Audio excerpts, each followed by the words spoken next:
All right, let's jump right in.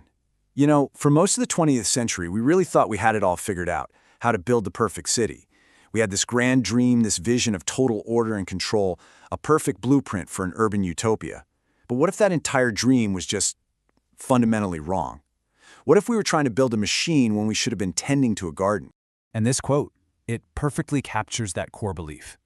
The planner Patrick Abercrombie looked at the messy, unplanned, organic way cities grew, and he called it evolutionary chaos.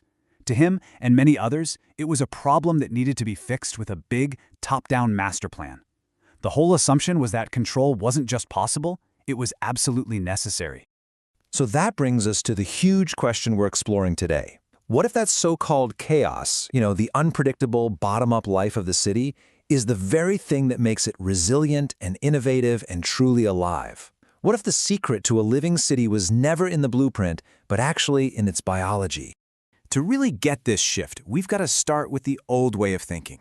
Back in the mid-20th century, this really powerful idea called the systems approach took hold everywhere. It basically saw the world as a collection of systems that you could understand, manage, and optimize. And when you apply that to cities, well, the idea was that a city could be engineered for perfect efficiency, just like a giant machine. Any problems could be diagnosed, and an expert planner could design and implement a solution from the top down, kind of like an architect designing a building from a single, unified vision. This slide just lays out the entire shift in thinking perfectly. On one side, you have the old dream. It's all about control, stability, reaching some perfect final state. The city is a machine. But on the other side, a new reality was bubbling up, seeing cities as complex ecosystems, always changing, and organizing themselves from the ground up. But here's the thing. Even as this architect's dream was being built, with steel and concrete, a rebellion was brewing. You had these dissenting voices starting to argue that these huge top-down plans were actually creating sterile, lifeless, and frankly, dysfunctional places to live.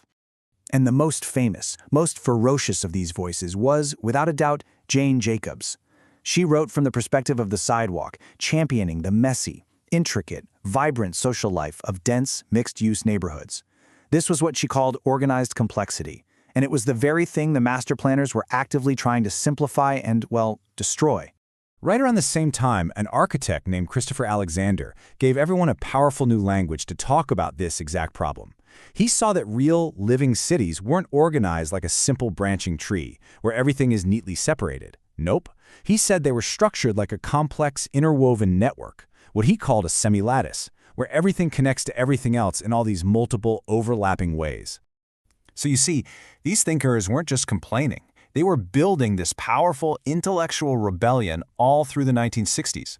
They were arguing that the planners had fundamentally misunderstood what a city even is. They knew in their gut that something was deeply wrong with the whole machine metaphor, but they didn't really have the science yet to fully explain why. And this is where it gets really cool. It turns out science was kind of working on the same problem in parallel.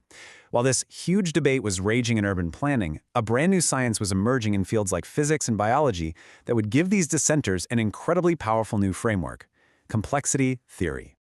At its core, complexity theory studies systems. Think of an ecosystem, or a brain, or the stock market, where the overall pattern isn't dictated from the top.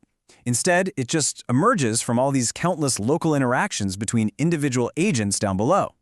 The whole is truly greater and way more interesting than the sum of its parts. Okay, so this is the crucial point right here. Complex systems generate order from the bottom up. There's no master puppeteer, no central architect pulling all the strings. The patterns we see, like traffic jams or neighborhood identities or economic hotspots, they all emerge from really simple local interactions.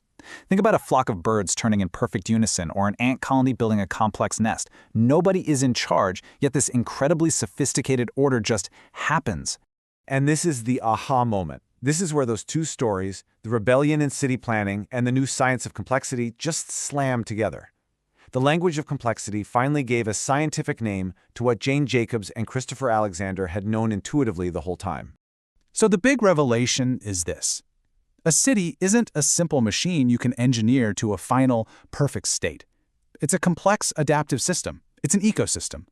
And Christopher Alexander's brilliant metaphor of the tree versus the network became the perfect way to visualize this huge fundamental difference. Think about it this way. The planned city, the tree, is so neat and tidy, right? You got your housing branch, your work branch, your shopping branch, all totally separate. It's simple, sure, but it's also artificial and really fragile. Now the real city, the semi-lattice, that's a messy network. A little coffee shop is part of a neighborhood, a commercial street, and a local economy all at the same time. It's this rich, overlapping structure that gives it its life, its resilience, and its ability to adapt. So, if a city is this self-organizing system that you can't perfectly control from the top down, then what in the world is the role of a planner? The entire job description has to be completely redefined. You can't just write a blueprint for a system that is constantly evolving on its own. This is the million-dollar question for cities in the 21st century.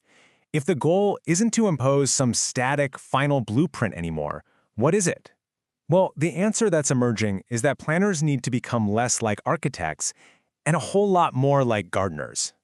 A gardener doesn't command the plants to grow into a specific shape. I mean, they can't. Instead, they create the right conditions, good soil, enough water, the right amount of sunlight. And then they tend to the system as it evolves, pruning a little here, supporting a branch there. And this is the new role, to cultivate the natural, organized complexity of the city and nurture the very bottom-up forces that give it life in the first place. And all of this leaves us with one final, kind of provocative thought. Maybe the ultimate goal of planning isn't to achieve some planner's static vision of perfection. Maybe the real goal is to foster a resilient, adaptable urban environment. A city that actually has the capacity to continuously learn, to evolve, and to improve all on its own. A city that can perfect itself.